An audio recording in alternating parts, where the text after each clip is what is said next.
You'll need some tools if you're going to graft. Get yourself a nice, clean, sharp pair of shears. Okay, not so clean.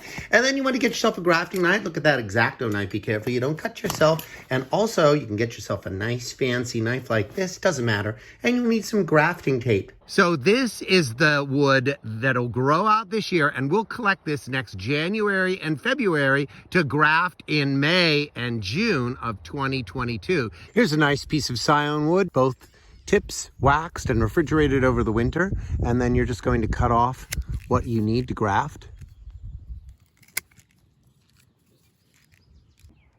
Choose the stem that you're going to graft onto and just make an even cut.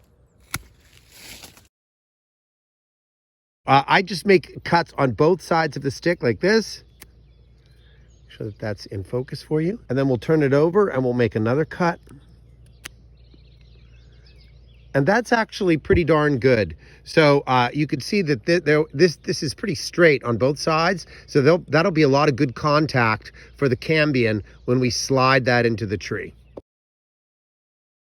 We're just gonna create a nice even slot for this wedge to go into. Now just make sure that you're going to line up the green cambion of the scion with the tree on which you're going to graft. I'll show what that looks like in just a second. You can just slide that into place.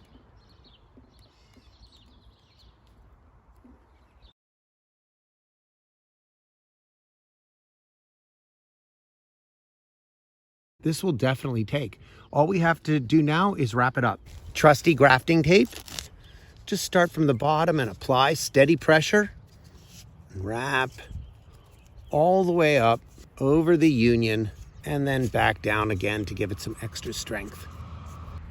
That's it. Oh, don't want to forget to wrap the top too, just to keep it from drying out. So just a little piece of tape on the top. And that's how easy it is. Just make sure you always put your stuff away when you're done. Or not. Or we could just keep grafting. So here's the graft. It only took about 2 weeks because everything was so warm and there was so much sap flowing through this tree. The actual tape burst, and you can see in there, look at how that graft union, look how that healed up. You can use grafting to turn a tree that you hate, like this sweet wine sap, into something that you love. This graft was selected because it's a really prolific crabapple and it will help pollinate this tree, which is a delicious apple tree called a Chenango strawberry.